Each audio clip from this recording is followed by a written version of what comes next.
Jaya Radha Madhava Kunja Bihari.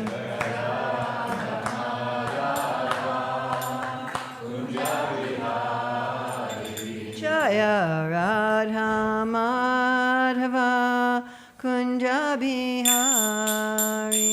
Jaya Radha Madhava Kunja Bihari. Gopi Jana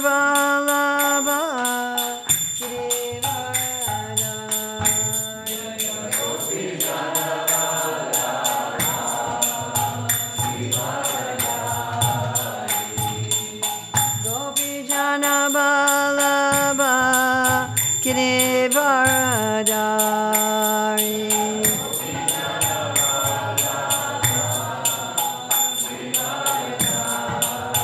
Yasodanandana Braja Janaranjana. Jasodanandana Braja Janaranjana.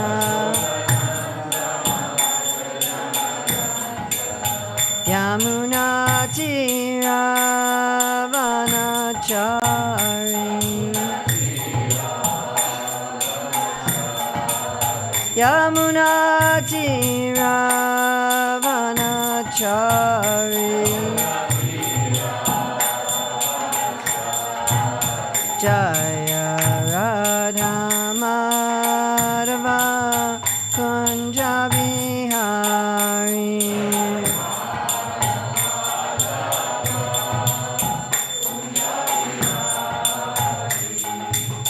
Gopi Jana Vallabha Giridharadari.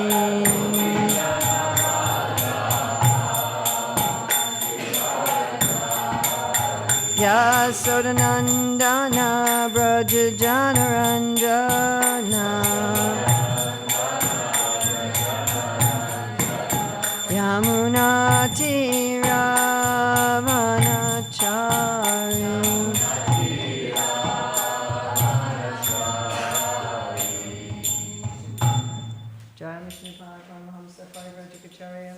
Asatara Sata Shri Srimati Samangre Sesi Bhaktivedanta Swami Maharaj Prabhupada Ki Jai. ISKCON founder Acharya Srila Prabhupada Ki Jai. Anantakoti Vaishnava Vrinda Ki Jai. Namacharya Srila Haridas Thakur Ki Jai. Prem Shiko Shri Krishna Chaitanya Prabhu Nityananda. Shri Advaita Gadadhar Shri Vasadi Gaura Bhakta Vrinda Ki Jai.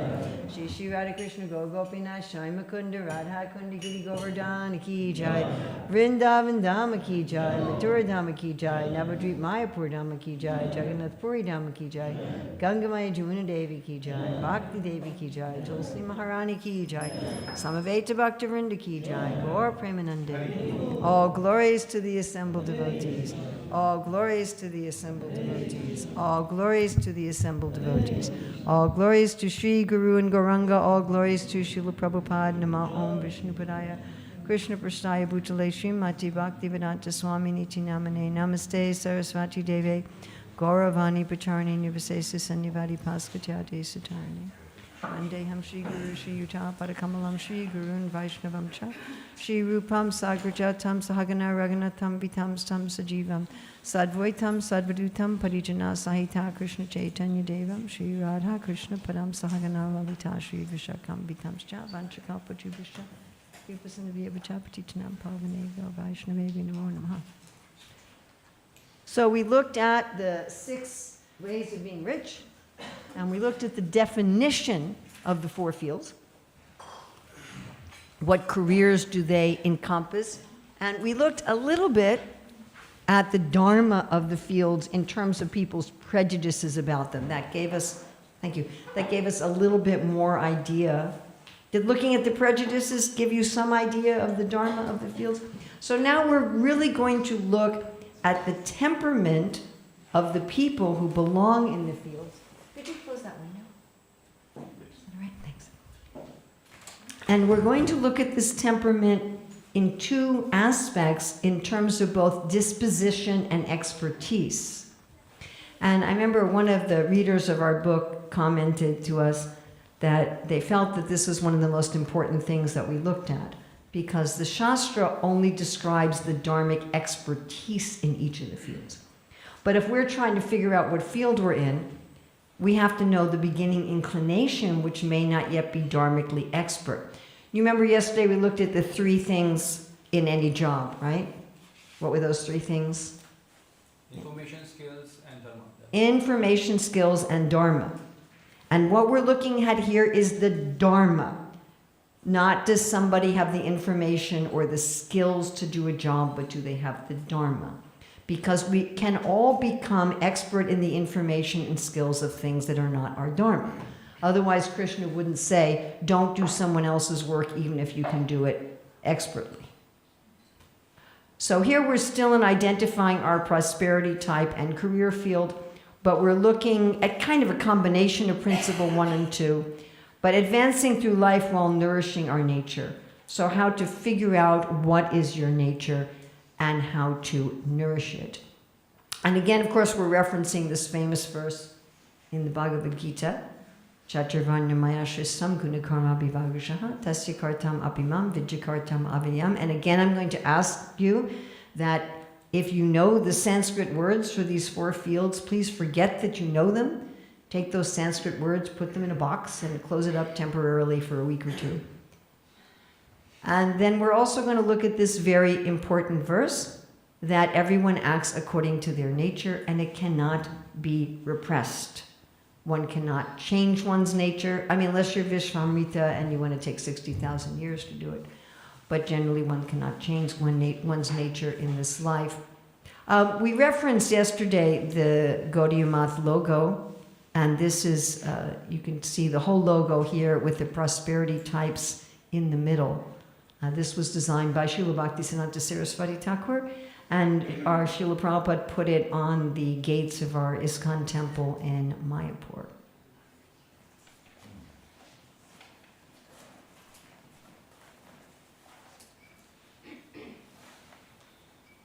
Sorry, I need my check.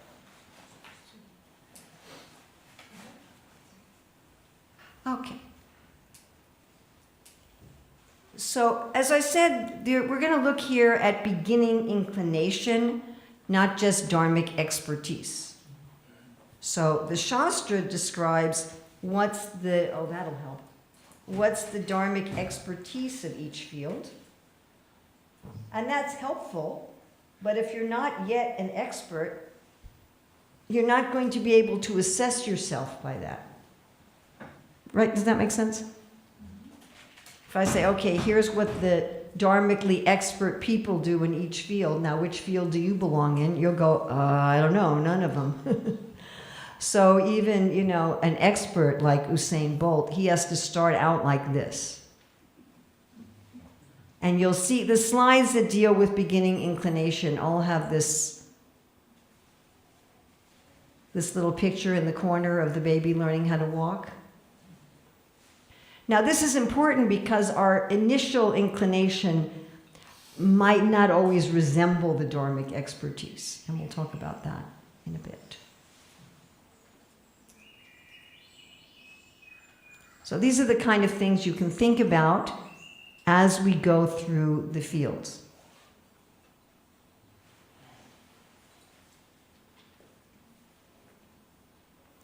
And I put up on the flip chart kind of a little cheat sheet of the basic inclinations of the 4 fields. So we'll have that up during this class and also during the afternoon class when we look at what happens if you go in the wrong field. Okay, looking first at the field of resources. So here we're looking at beginning inclination. So people who have some inclination for this field, they may love kind of playing with money or resources like land and crops. Now, most children like to do things to make money because money is symbolic of freedom and being an adult. But we're talking about people who are really absorbed in that. So our youngest son is in the field of resources, and when he was 7, he started his own business.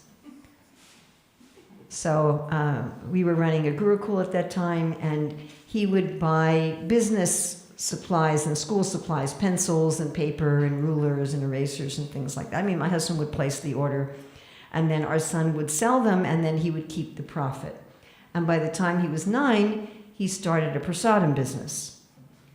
So in those days, most devotees didn't have their own like big screen TVs, and so after the Sunday feast, we would show the serialized Ramayana and Mahabharata.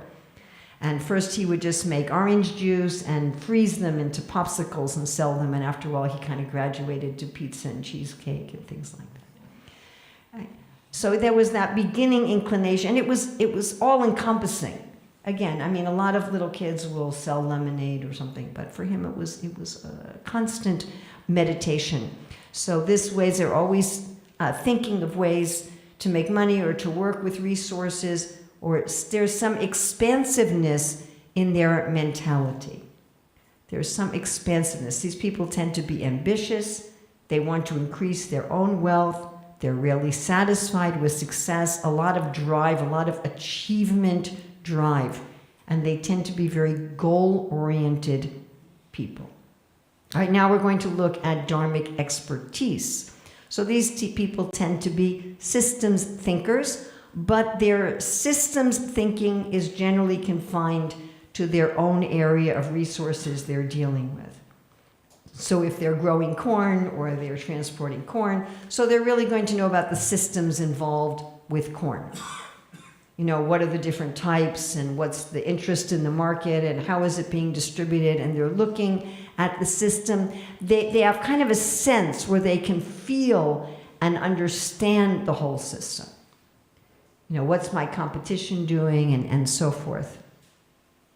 And they understand flows of natural resources and money with the idea of redirecting those flows to themselves so that they can profit and that they can then spread wealth in society. Now, especially in this field, they have the mentality of putting your own oxygen mask on first. If your own business isn't profitable, you cannot take care of the world. And we'll see that this is absent, especially in government and ideas field, this kind of thinking.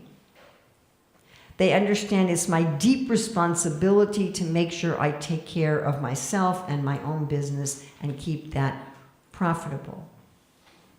They're looking at things like cash flow, oncoming pitfalls, possibly unreliable dependencies. They're seeing whether they can keep the flow going. Srila Prabhupada says, one who's expert in this field will make money when the market's going up and when the market's going down. They know how to work with the flows, with downturns, with upturns. Now, why is it that they have to be profit-minded? Well, you've got to conserve some of the seeds from the harvest to plant again next year. You can't sell all your seeds. This is what's misunderstood by people outside the field as greed. This concept, we have to make a profit. Now, the view of people in this field is they want to feed the world. They want to give wealth to the world. Something interesting that our youngest son said to me when he was in his early 20s. He says, Mata, I have now created more wealth for society than you and Father spent on raising me. And he and his wife have 3 kids, and he said, that's the success, later on, when he was married with kids. He said, the success of being a parent is if your children generate more wealth for society than you spent on raising them. And it's interesting because that's not my thinking at all. That's not how I gauge success at all in my life. But I thought this is the Dharma of one in the field of resources. Yes, I want wealth for myself. I want profit for myself. Why? So that I can make society wealthy. It's a very expansive field. The Bhagavatam says that the people in this field are always thirsty. But not for water. It's a very expansive field. This is also a field of diplomacy. Prabhupada writes in a purport that lying is compulsory in this field. So what does that mean? When you go into a business, they will not tell you how much they paid for the plumbing pipes you're buying, right? They're not going to say, this is our cost. If they did, you wouldn't shop there. We're having a big sale, we're not making any profit on this. That's not true. And you don't expect advertising, no one expects advertising to be entirely truthful. Do you expect, if you read an advertisement? Like, it's supposed to be in the newspapers and magazines, they're supposed to do this, that they tell you what's an advertisement. It's supposed to be at least a little something that says advertisement. So you can tell the difference between the journalism part, which you do expect to be objective truth, and the advertisement that you don't expect to be objective truth. Now, those who have dharmic expertise in this field, they're willing to sacrifice for the sake of preserving the flow of resources and for maintaining high ethical standards in that flow. And the questions they ask about their work, the end of the day, was my work successful today? Is it sustainable and is it regenerative?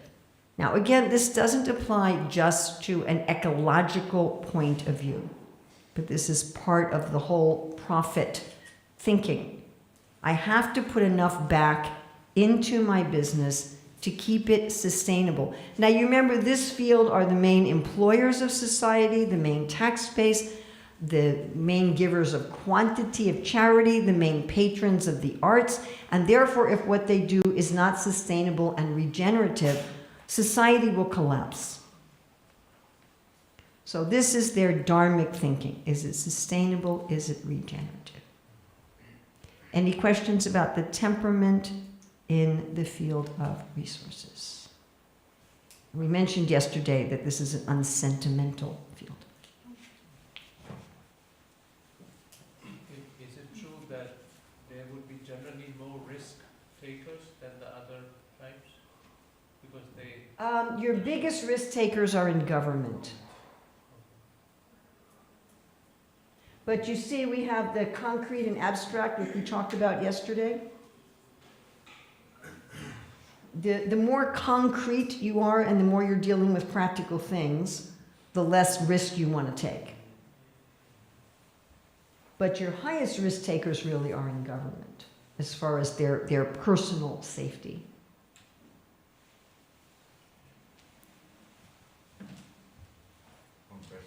If you're too high of a risk taker, your business isn't going to be sustainable and regenerative.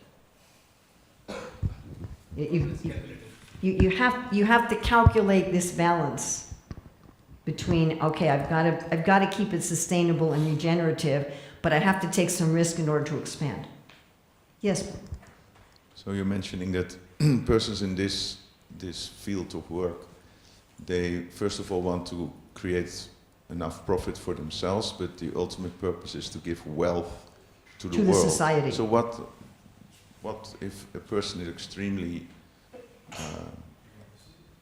expert, skilled, driven by personal profit, but is greedy and is not thinking about the wealth of Then the they world? don't have dharmic expertise.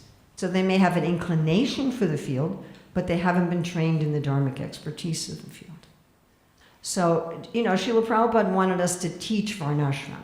So if these four fields always exist, and if the people with the temperament in these four fields always exist, why do you have to teach it?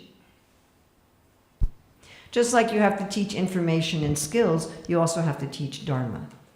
So you find people who have this inclination, because there's always people who have this inclination, and then you train them in the Dharma. So our main interest in the Hare Krishna movement is not so much training people in the information and skills of their fields, because that already exists in the world. There's hundreds of thousands of schools and books and courses you can go to learn the information and skills. But as far as my co-author and I are aware of, no one is teaching the Dharma. If they're teaching Dharma, they tend to teach Dharma as if the same Dharma is applicable to everybody, and the same ethics is applicable to everybody, which is absolutely not true. There is some overarching Sanatana Dharma that's applicable to everybody, but the Dharma of each of the four fields is different. And as I said yesterday, mutually exclusive. And we'll talk about that this afternoon. If you have the natural Dharma of resources and you go to work in one of the other fields, you're going to cause havoc, because you're going to bring something there that doesn't fit, and that's going to create a Dharma. Yeah? Is this value system? Use the mic, please. Oh yeah, use the mic. Yeah, thank you.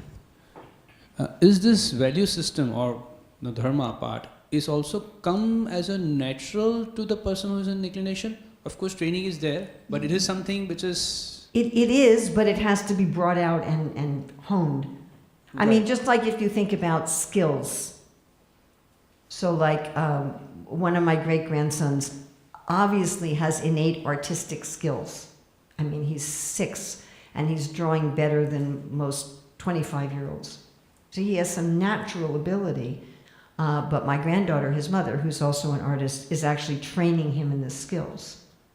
So it's very rare that somebody is just going to be so advanced in skills that they don't need training, you know, like some prodigy. They're 6 years old, they pick up a violin and they go on the concert stage. So similarly, it's going to be very rare that as a young person, you're going to be already so expert in the Dharma that you don't need training. I mean, if we think in Vedic society, they trained people in the Dharma. They would recognize their Dharma and train them in the Dharma. But if you don't have any inclination like that, being trained in the Dharma of something isn't going to work. Got it. Does that make sense? If Yeah. you take somebody who has an inclination in government or artistry and ideas and you try to train them in the Dharma of resources, they won't get it. Got it. They'll bring in their innate Dharma, which we'll look at this afternoon. Yep. Okay, looking at artistry. So again, here looking at inclination, loving to play with beauty and function, liking to make things, liking to use tools, liking to use your body perhaps as a tool. Now again, most children like to make things. Most children like to do little artistic things and make things. And this idea, you know, I made that, I built that, I fixed that, I helped that person is there. But we're talking about, again, if it's really all-encompassing. If this is really what you want to do, you know. I've helped someone, I fixed this, I made that. You know, people, there are kids who are taking things apart and sometimes maybe they can't even put them back together again, or always trying to do something in service.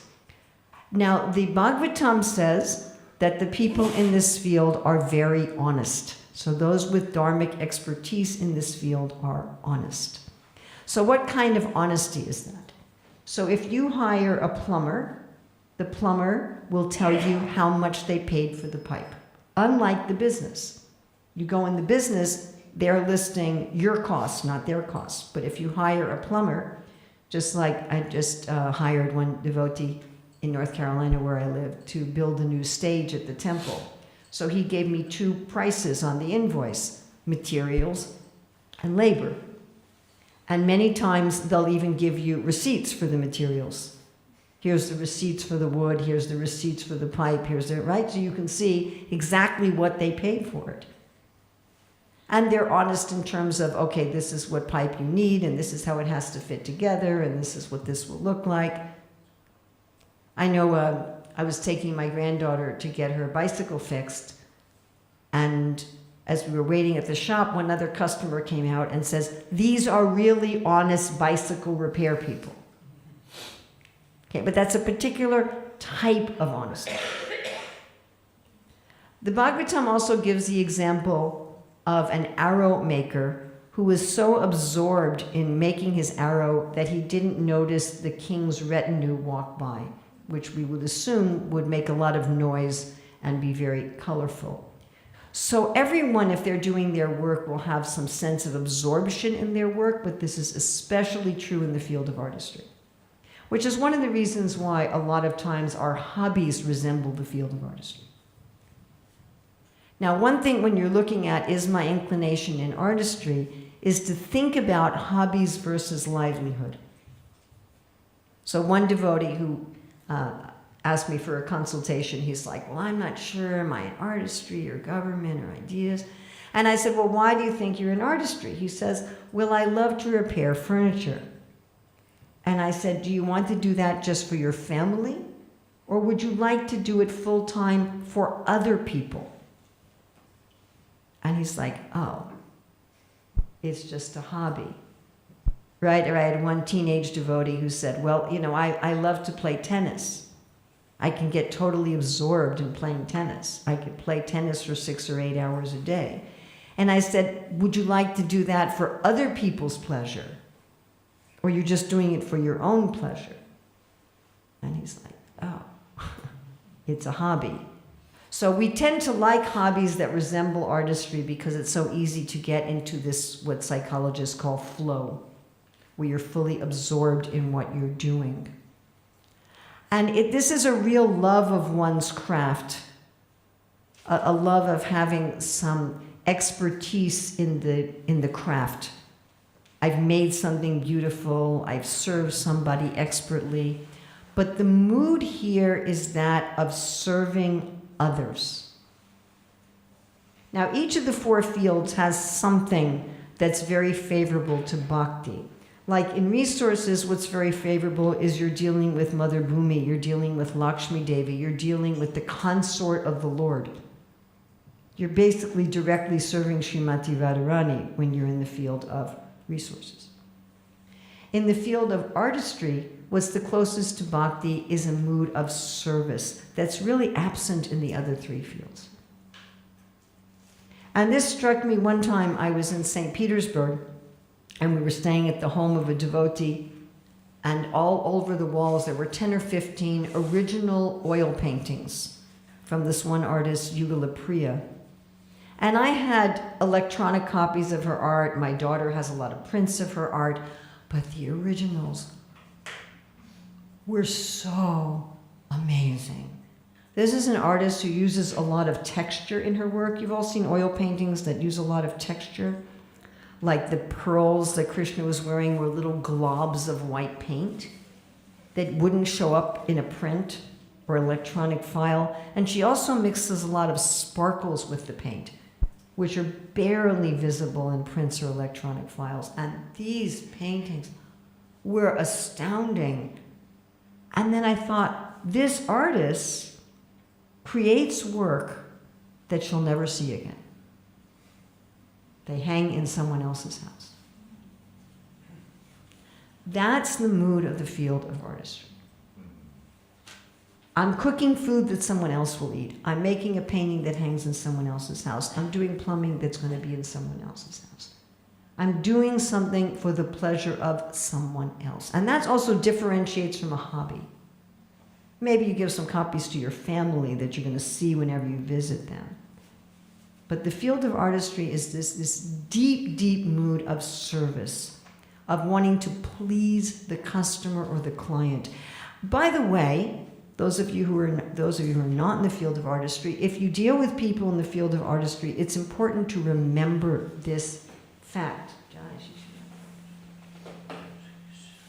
I see many times when people deal with those working in artistry, they think that giving money to those people is sufficient.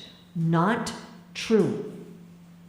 People in artistry thrive on the appreciation of their customer or client.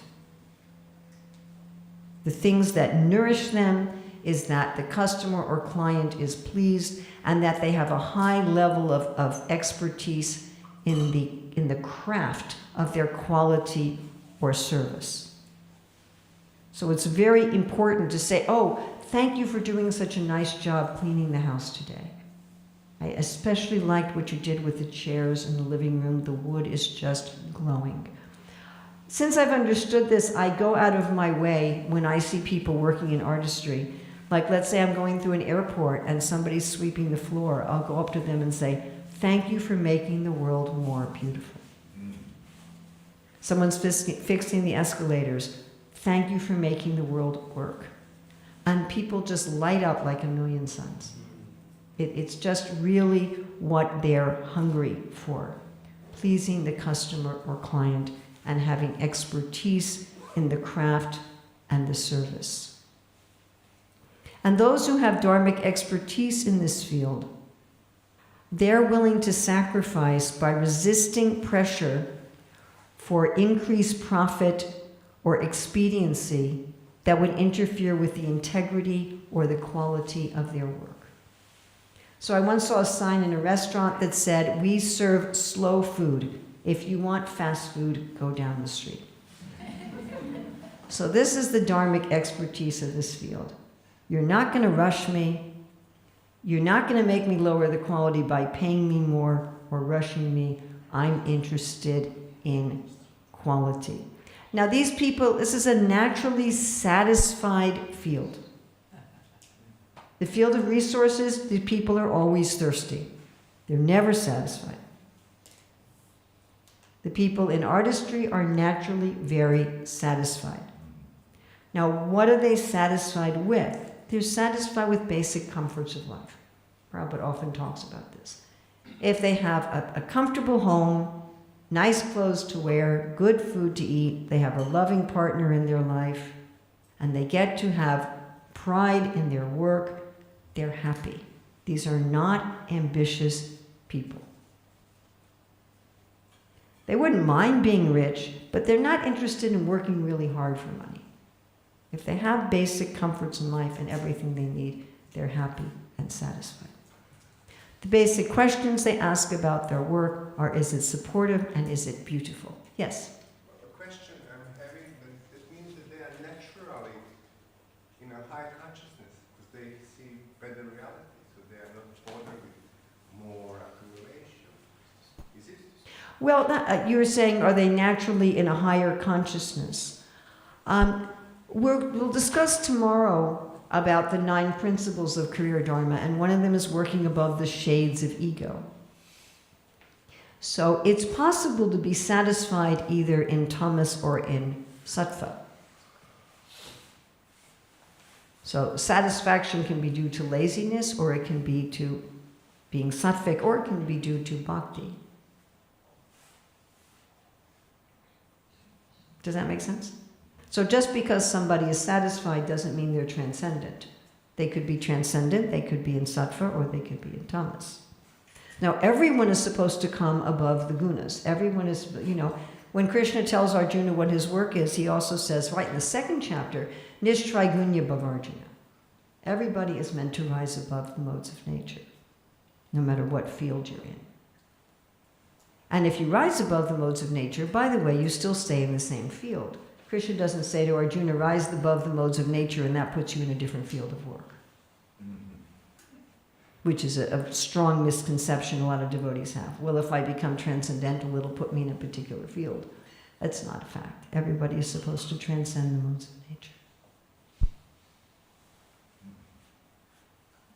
Yes?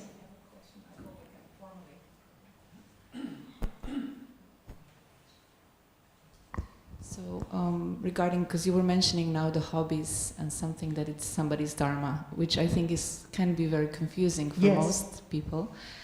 And you even mentioned how, there may be basic inclination towards certain work, but then skills might not be there yet, and also values might not be there yet. So that, so most people might be doing something that they're meant to do, or that's their proclivity, as a hobby. To satisfy that part, and then they might work in something that's not their proper dharma. So yes, we talked about that a little bit yesterday. I mean, the sad thing about somebody doing a hobby that's their real dharma and their work that's not, and we'll talk again this afternoon about how much you hurt society and others when you do work that's not your dharma. But thinking about how much you're hurting yourself, how much time can you spend on hobbies? It's limited. And so that means the bulk of your time you're not happy. Also, we're going to look at the harm you do to your own spiritual life when you're working out of your dharma. So your own spiritual life becomes very difficult when you're working out of your dharma, and you cause harm to society. But sometimes hobbies can be indicative of what your actual dharma is, and sometimes they're just hobbies. Krishna distinguishes in the 6th chapter between work and recreation. He says eating, sleeping, working, and recreation. Recreation is different from working. And Prabhupada talks about that there's ordinary activities, emergency activities, and desired activities. And I think of desired activities as like recreation. So, you know, and often we want recreation that's different from our regular work. You know, if you're doing a lot of physical work as your regular work, maybe your recreation is doing crossword puzzles, doing something mental. And if you do a lot of mental work as your regular work, maybe for recreation you want to do something physical. You need, you know, we all need to have variety and break in we're meant to have these variety and break. That's the way our whole biology and actually the whole world is designed like that. So you're saying that the main question for oneself would be then, you know, is this something I could do for living as a majority of? Yes, is this something excellent? Is this something I want to give to others? Is this something I want to do for society, for the world, for Krishna on a big scale, and something that I'm happy to do 8 to 10 hours a day, that I really want to dedicate myself to? You know, I might want the world to be more beautiful and working and properly, but do I want to be the one to do that? You know, I might want sustainable regenerative wealth. Do I want to be the one to do that? And do I want to be the one to do that all day, every day is what I'm really going to dedicate myself to. Like one devotee that I was doing a consultation with, who was already in his late 40s, and when I first met him, he was working in resources. And I just kind of assumed that that's where he was at. Then he ended up starting a major educational project. And he was telling me that he had like equal government and ideas work in that project. So he was working with the law, and he was negotiating with people in the government and negotiating with business. He was doing lots of negotiation and diplomacy and dealing with law. But he was also developing the vision for the educational project and a lot of the curriculum for the educational project. And it took us like 2 hours.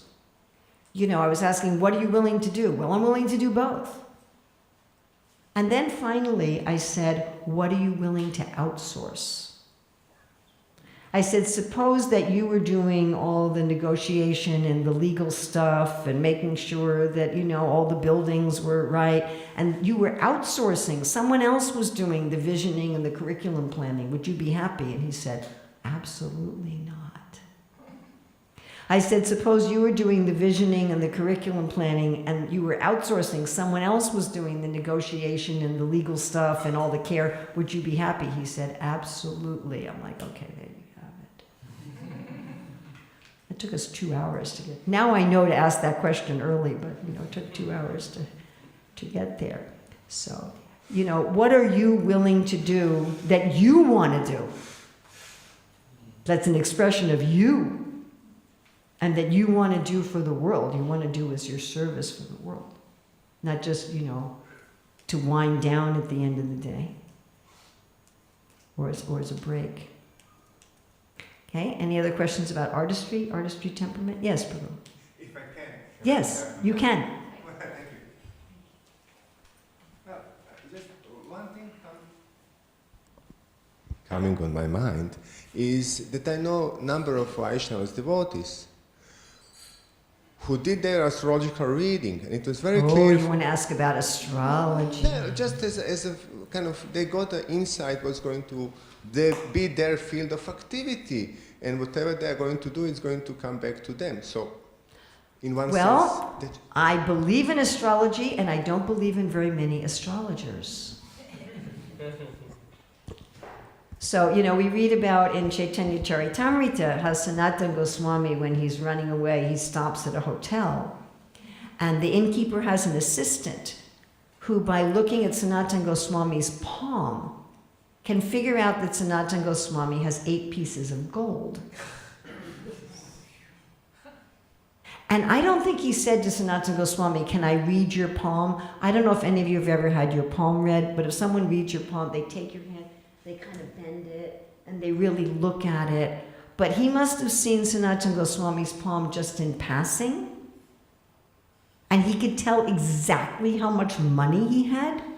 If you have an astrologer that good, then let them tell you what your field is. Okay?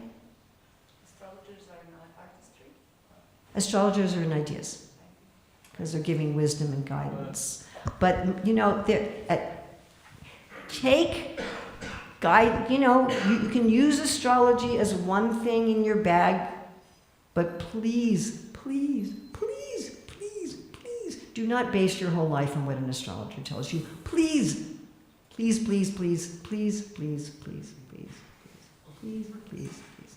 And many times astrologers will tell you your field just by looking at the moon's nakshatra, just by looking at the kutas, and they'll say, this is your field. Nah.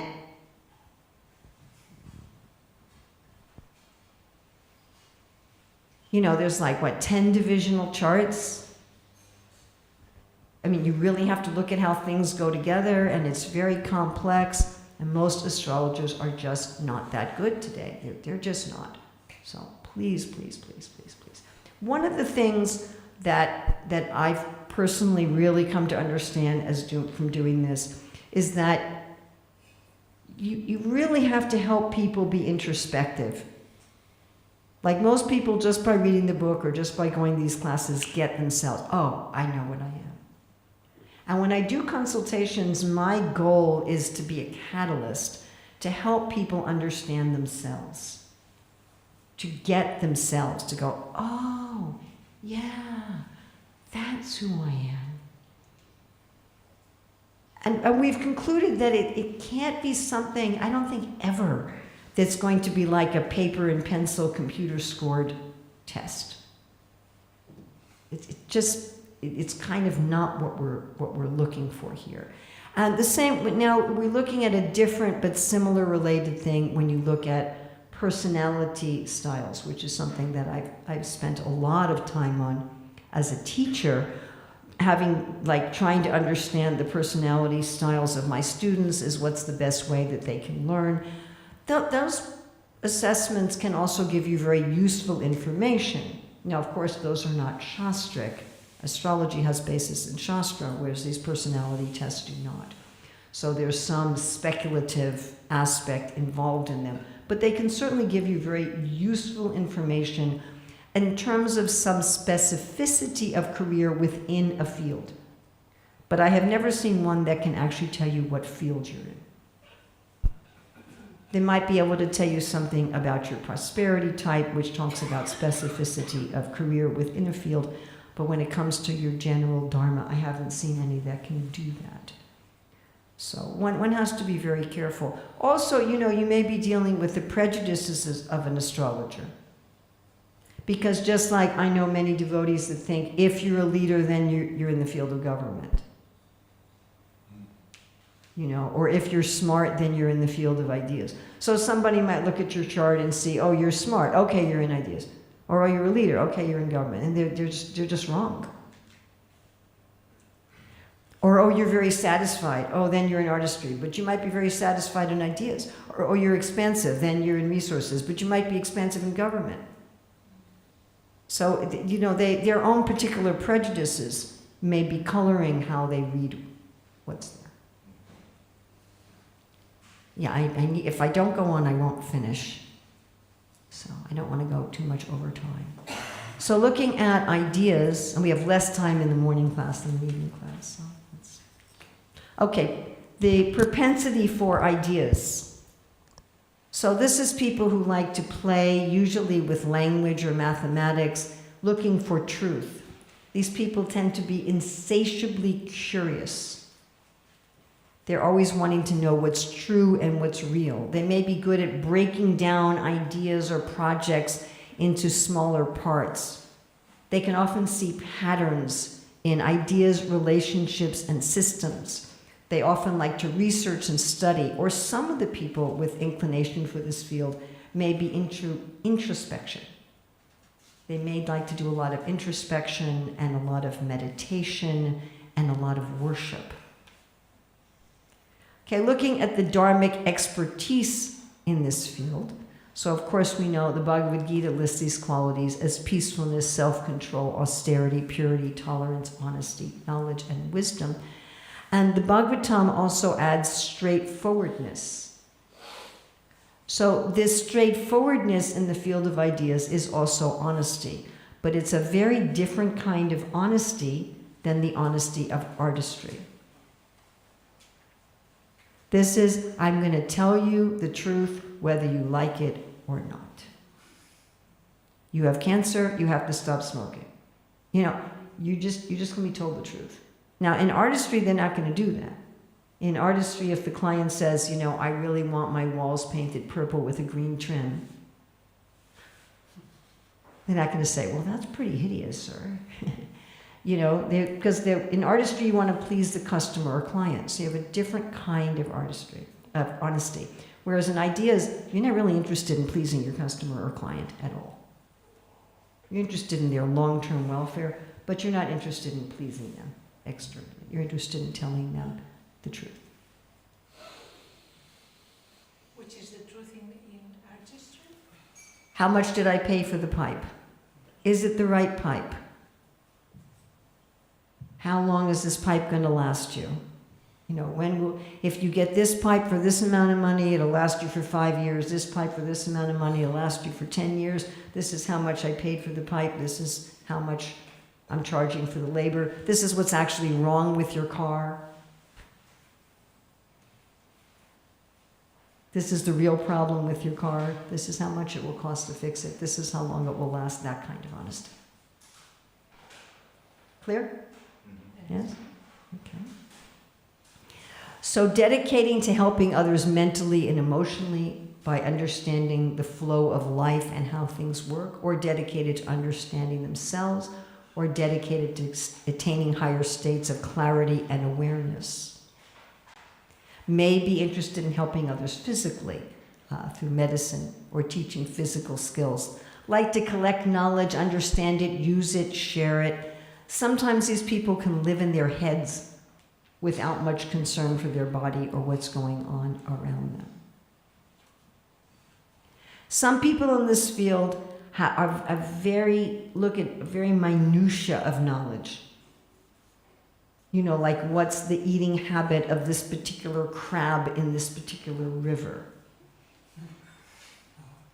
Right? Like one of my friends sent me an article about some worm in South America that secretes a milk-like substance through their anus that their young feed on. So some people in this field, that they hone in on a very small area of knowledge, and other people are looking more broadly. Now, by the way, in either case, I don't think we brought this up yesterday with the prejudices. We didn't touch the prejudices of ideas, did we? No. Messed up. Urmila, you messed up. All right, what are the prejudices people have about ideas? Here, I told you, you've been to too many of my classes. Yes. Impractical. Idealistic. Impractical. So someone's going to say, what do you need to study about milk-like substances coming out of the anus of a worm in South America for? And people will say this about big picture stuff in the field of ideas too. I mean, imagine some devotee went to any temple in the Hare Krishna movement and said, I would like to spend a year researching the difference between the poetry of Srila Rupa Goswami and Srila Kavi Karnapur. Would you please give me a room to stay in and some prasadam to eat? What do you think? Would that work? I don't think so. In fact, I am sure that that would not work. When I was looking for a place to stay, to develop curriculum for children, I could only find 3 places that said, we'll give you a place to stay without asking you to do any local service. And one of them said 3 months. The other one said you can have a place to stay with an office you share with 10 people. So there was only one place that said, we'll give you a place, we'll give you what you need, no demands on you to write curriculum for children. And that was only because there was a school on the property, and the head of the school had a good relationship with the temple president and said, would you please give her this facility for curriculum development? So even if you're looking at big picture stuff, the work is primarily seen as useless, as impractical. And the other criticism of this field is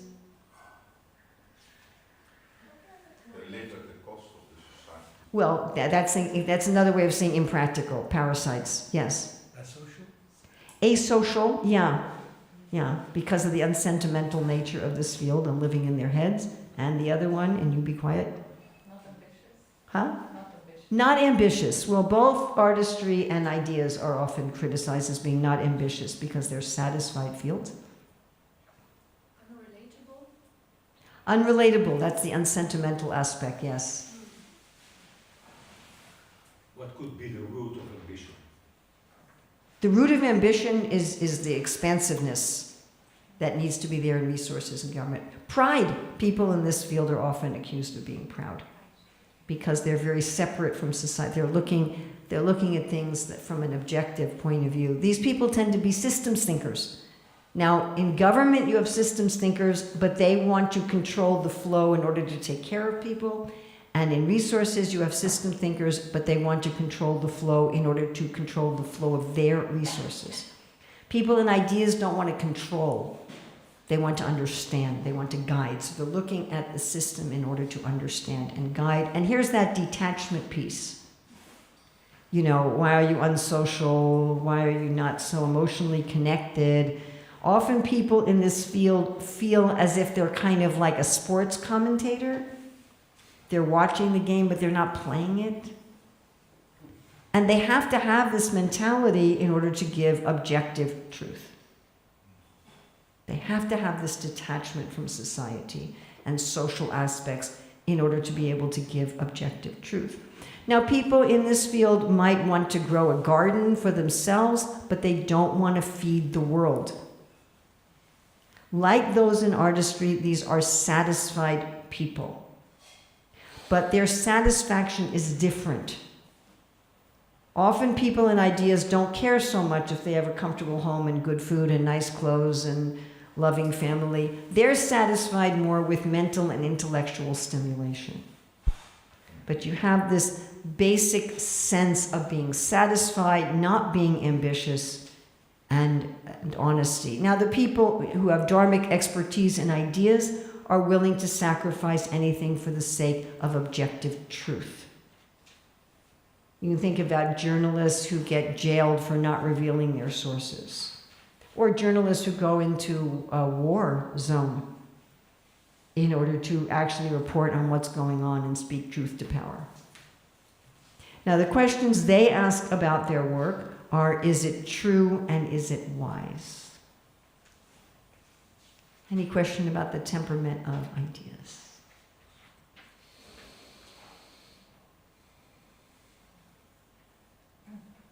By the way, I will share this PowerPoint with anyone who asks me for it. Any question about the temperament of ideas? One question is, within ISKCON,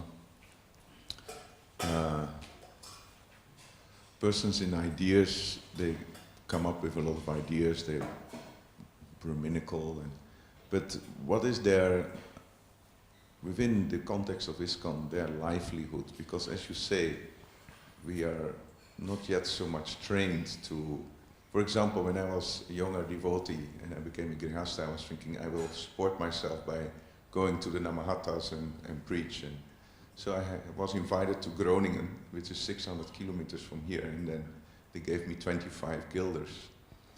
So I drove like 1,200 kilometers and I received 25 guilders. So it's very difficult to maintain yourself if you want to be in the field of ideas. Well, the main reason why it's hard to maintain yourself in the field of ideas is a lot of the work in this field is seen as useless by the rest of society. So, I mean, if you're a doctor, if you're a teacher, you'll get paid.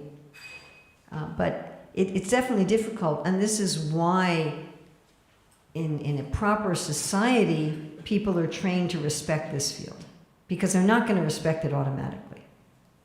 You can all understand why you need your garbage picked up and why you need somebody to build a chair. And you can all understand why you need somebody to grow wheat. And generally we can understand why we need a police force and a government, but like, what do we care about the poetry of Kavikarnapur versus Sri Rupa Goswami? Like, what does it matter? And so the society was trained to give in charity to people in the field of ideas. That was the training. And especially people in the field of government were trained this way. They were trained. You have to make sure the ideas people are supported. You have to make sure that they're taken care of. You've got to make sure that those who work in ideas actually have the temperament of ideas. And then you have to make sure that they're supported. So that needs to be there, bless you. And I think it's something that's not only lacking in society in general, but yeah, it's also very much lacking in ISKCON. And certain aspects of idea, if you want to be a full-time pujari, you can be supported in ISKCON. That's not a problem. But other things, it's definitely difficult. Now, thankfully, those who have the temperament for the field of ideas are very satisfied folks. And they're not ambitious persons, so they're satisfied with little. But again, in modern society, you have to live in a place that meets all the government codes. You can't just live under a tree. And in Belgium, with the climate, you can't just live under a tree anyway. You know, if you're in Hawaii, you can live outside. I mean, literally, you can live outside in Hawaii. You don't need a home at all. You can just pick avocados and coconuts from the trees and bathe in the ocean, and you don't need anything. Like, really. I know one devotee, before she joined the movement, who for 1 year lived intentionally homeless in Hawaii, and she said she gained weight from coconuts and avocados and bananas. So, but you know, you can't do that in Belgium. What are you going to eat in January in Belgium? It's going to be real difficult, and you'll die of hypothermia. And then, you know, you can't just like build your own hut somewhere. So it's definitely difficult. And therefore, part of establishing this is to establish respect for the field of ideas and facility for the field of ideas. Okay, I did, it's 8:48, folks. Sorry. One thing I found with teaching this, as opposed to all the other things I've taught ever, is that it's hard to end. Remember in Spain, we were having 2.5, 3-hour classes for each of these lessons, and there would be 10 people who'd stay an hour after each class to ask questions. So I found no matter how long I have these classes, that tells me there's a real hunger. Okay, looking at the field of government, what do we see as like an inclination for the field of government? Being concerned about fairness, being concerned about rules, morals, ethics. I know one young devotee who was always getting in trouble when he was growing up. You know, mind your own business, mind your own business, mind your own business. But look at what's happening over there, that's not fair. Now again, all kids will talk about fairness, but someone for whom this is their main meditation. That's not fair. Those people aren't being taken care of. That's not being managed properly. That has to be done. Why aren't you going in? Let me jump in and help those people.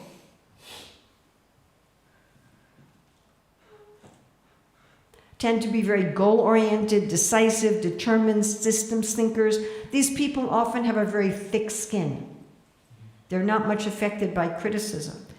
They're often very eager to fight, especially on principle. All right, looking at those with dharmic expertise. They have an intuitive grasp of trends and needs in the society. So my granddaughter's husband is in this field, and for a while he was a Marine, and for a while he was working in private security, and he was giving classes to the other devotees about what he called situational awareness. And he said when he was a security guard, he was able to tell who was a likely thief, just by how they moved in the shop, what their facial expressions were, where they went to, and so this kind of flow of humans in the society, in order to regulate that flow, in order to take care of people. And the Bhagavad Gita lists those with dharmic expertise as heroism, power, determination, resourcefulness, courage in battle, generosity and leadership, and the Bhagavatam as dynamic power, determination, again, heroism, tolerance, great endeavor, steadiness, and high regard for those in the field of ideas. So Arjuna's son is named Abhimanyu. Abhi means toward, Manyu means danger. These are people who run toward danger. These are your highest risk takers. They're energized by crises. Now, these people do everything they can to avoid crises. They're peacemakers, they're diplomats, they're negotiators. They want to keep the peace. But if in spite of all their effort there's a crisis, they become focused and energized. This is not the case with the other fields. When I was presenting this in Govardhan Eco Village, one man came up to me afterwards and he said, I knew I wasn't in the field of government because when I was a teenager, I was in a protest march, and as soon as the police officers came, I ran the other direction. And these people are naturally leaders in society. Now again, there are leaders in all four fields. There are leaders of schools and educational institutions and ideas. There are business leaders in resources. There are artistic, athletic leaders in artistry. But these people are the leaders of society. There's even just an ordinary police officer gives you some concept that they're a guide and a leader for society, protecting innocent people from evil. And their general nature, according to Shastra, is to be tolerant and generous. They also have this really generous mood. They collect resources and redistribute them. And our Shastras explain when there's need, they'll exhaust the whole treasury. They'll exhaust all their own personal money. Can you contrast that with resources? Resources, you have to save some seeds for the next planting. You cannot exhaust all of your resources or you will not be able to serve society. But in government, they'll have a tendency to just, and we'll really look at how this plays out this afternoon when we look at what happens when you go in the wrong field. They're generous, they'll give everything away to take care of people in a time of need. Now, there are many people in government, and this may also be true of some people in resources, who really like to study and learn, but their study tends to be more practical-minded. So they may want to study political science and leadership, and they're not as interested in theoretical study. It's the theoretical aspect of ideas that appears useless to the other three fields. So again, these may be very studious people. Some people in government have huge libraries and are always wanting to learn, but they're wanting to learn practically how to govern society. And Prabhupada talks about this a lot, how the people in the field who have dharmic expertise in the field of government, that they will take care of all of the citizens, not just the human citizens. So in resources, you're particularly protecting the land and the animals. But when you look at government, you're protecting everything. You're also protecting the non-agricultural land. You're protecting the non-agricultural animals. You're protecting everyone. And so there's this expansive mood in the field of government. I want to protect more. I want to protect more. I want to protect more. There was a time I was working with one devotee charity school, and I was not so happy with the quality of the education, and I said to the leader of it, I said, look, if we get more money and I want to increase the quality, use that to increase the quality of the education. And he said, no, if we get more money, we'll increase the number of children we're serving. Because the children we're serving, if they don't go to our school, they're not getting any education at all. And I'd rather more kids get a low quality of education. And it's like, oh, okay. It's a very different mentality, this expansive. This concept which nowadays has become a problem. But, in older times, if you even saw a neighboring kingdom where the people were being exploited, you went and declared war to make sure that those people were being taken care of. Now, sometimes you would take over that. I mean, Krishna didn't do that. When Krishna dethroned an evil ruler, he would give the kingdom to their own child. He did this on several occasions rather than taking it over. I mean, nowadays that became exploitive colonialism. In the name of we're going to help people out, it just became robbery. And it also, now what happens is like will say, oh, this country's being led poorly, we kill the leader and then we just leave them in shambles. So this is the kind of how it's become perverted in the present time. But this kind of, I have to take care of all my citizens, and if I see someone else not being taken care of, I'll take care of them. And this is also a field of diplomacy, not honesty. You cannot be honest in diplomatic dealings or you're going to start a war. Straightforward speaking is a real problem in this field. Right? Prabhupada also talks about that. This is the one purport where he talks about how lying is compulsory in the field of resources and how diplomacy is compulsory in the field of government. That just straight honesty is actually going to be a problem. Therefore, we call people in this field diplomats.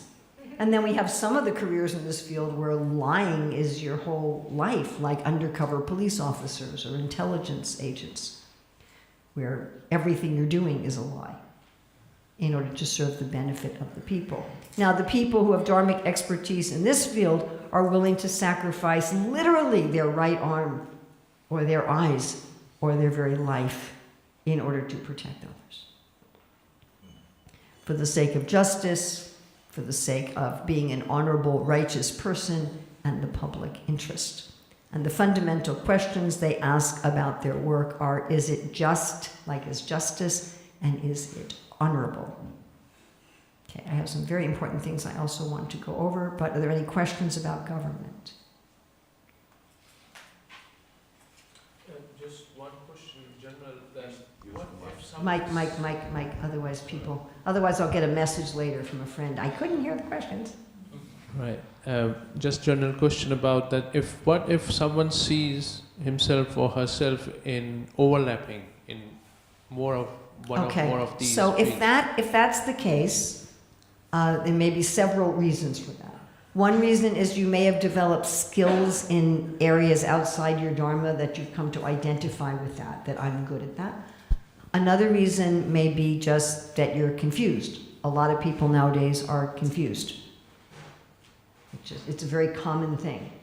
And we'll talk about this in the next few minutes until the end of the class. A lot of people's dharma is not identified properly when they're young. And so they're often encouraged in a wrong way by their family or by their society. Another reason is that you may be in one field that particularly assists another field. Like, let's say you're in ideas, but you particularly want to advise people in government. Or you're in government and you particularly want to regulate ideas. Or you're in government and you particularly want to regulate resources. Or you're in artistry, but you particularly want to serve government. You know, like you want to be a secretary in a legal office because you really care about government, but you're coming in as an assistant. So if you feel that you have some overlap, it's usually due to some of those. Or you may be looking at a hobby. Or it may be something that you really care about, but you're not willing to work for. Like, I think most of us care about all these. We all care about beauty, support, sustainable regenerative wealth, justice, and morals and ethics, and honor in society, and wisdom and truth. We all care about all of them. So you say, what do you care about? Well, I care about all of them. Well, what do you want to work for all the time? What do you want to sacrifice for? What are you willing to literally or figuratively give your right arm for? What would you be happy if somebody else did? And what do you want to do yourself?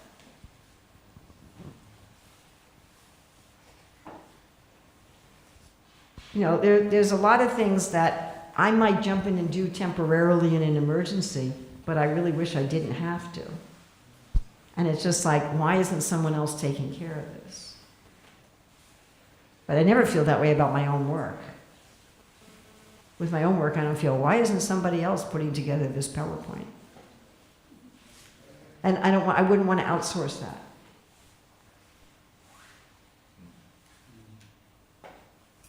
And what I do when I do consultations, if someone says, I'm thinking of this one woman probably in her 20s, This was one of my shortest consultations. And she walked up to me after the seminar. She said, I can't just decide if I'm an artistry or if I'm an ideas. I said, okay, why do you think you're an ideas? And she's telling me. And I said, why do you think you're an artistry? And she's telling me. And then she just went, oh, I'm an artistry. So sometimes it's just a question of, look, why do you think you're in this? Why do you think you're in that? What are the qualities? And then something I also do when I'm consulting with people is I look at their physical affect. When people are talking about what they really want to do, their whole physicality changes. It's like their muscles relax, their like resistance to like, they start like kind of flowing and glowing. And it's, you know, once you train to see this, sometimes it happens like this. Like they're saying, well, okay, I think I'm in resources for this reason. I'm in resources for this reason. And I think I might be in artistry because of this and that. And I think I might be in government because of, and you're like, oh, okay. You know, you can see it, and the person can often feel it in themselves because it's resonating with something in you. It's like a musical note that harmonizes with something in yourself. And you're like, oh, yes. Okay, last thing I want to cover, and we're getting late, is how do we tell this? How do we tell especially what someone's inclination is? So empirical research shows that a person's values are obvious by the time they're 13 years old. So I find as a teacher of children that one can often tell younger than that, but certainly by the time of 13.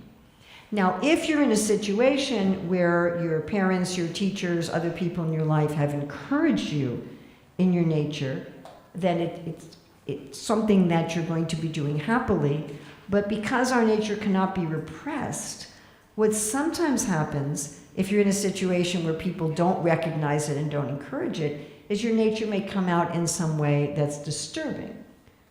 Like that devotee kid I was telling you about, who was constantly being told by his parents and his brothers and sisters, mind your own business, mind your own business, mind your own business. It's not your business to enforce the rules. It's not your business to do this, mind your own business. And then he got to be like, I guess he was 17, 18, and he went on Indra Swami's Polish tour, and they put him second in charge of security, and they said he was the best security manager they ever had, because he was minding everybody else's business and making sure that everything was fair and just. Right, there's some examples we give in our book. I can never remember his name, Clive, I think something. Anyway, when he was going to school, he was always doing this. And the teacher, stop that! Stop that! And he was always getting sent down to the principal's office. And then one day when he was 10, his teacher says, all right, can I see you after class? Oh boy. He says, now I'm in trouble again, right? The teacher says, no, you're not in trouble. I have a present for you. And what did he give him? Drums. He actually became a world famous drummer. There's another example of a little girl in school who was always jumping out of her seat. She just couldn't sit still in her seat. And there was a meeting of the parents and the school counselor and the teachers, and they said, maybe your child has ADHD, maybe she needs to be medicated. And then one of the teachers said, let's try an experiment. So he put the little girl in the room just on her own and turned on some music, and they kind of watched her. And she got up and started to dance. They said, she doesn't have a disability, she's a dancer. She became not only a professional dancer, she became a professional choreographer. She choreographed a lot of Broadway musicals. And I don't know if you're familiar with John Audubon. Any of you familiar with John Audubon? He drew pictures of like all the species of birds in the world. And when he was a kid, sitting in school, he was always looking out the window. He was always looking out the window. Pay attention to your studies. He became a very famous scientist. So what do you think I got in trouble for when I was 3? Always knowing better. Yeah, always knowing better. Then who? The teachers. The teachers. Yes, I was always going to the teachers and telling them how to teach when I was 3. And I remember the teachers and my parents complaining, you know, your daughter won't just play with the other kids. She's always coming up to the teachers and telling us how to teach.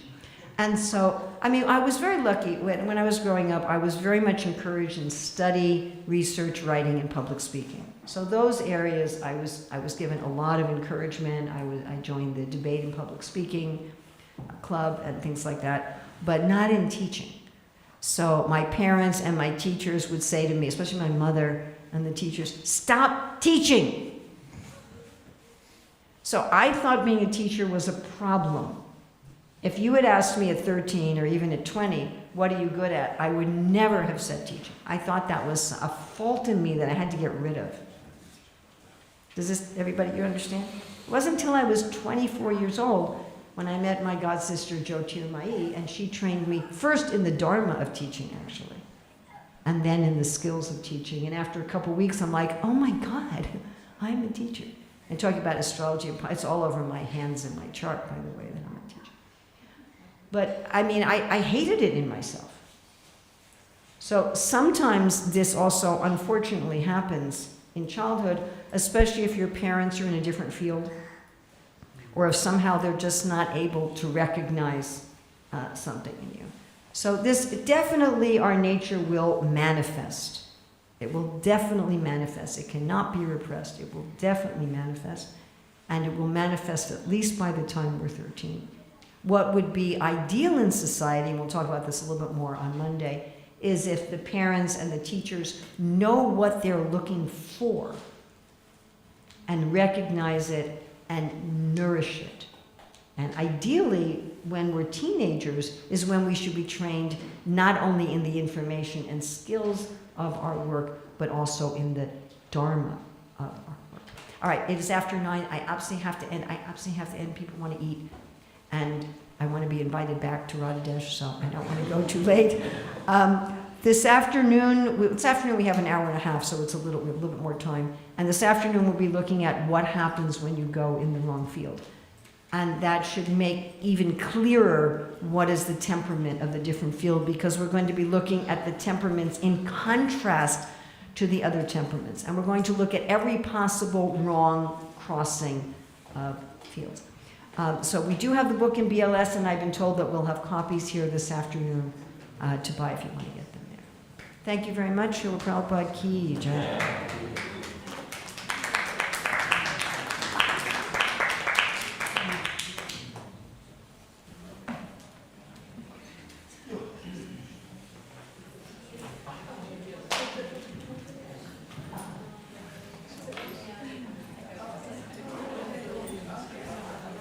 Lakshmi, would you hit the power button twice on the projector? Hit the power button twice. There, thank you.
You may take some pride in the skills of people. But if we look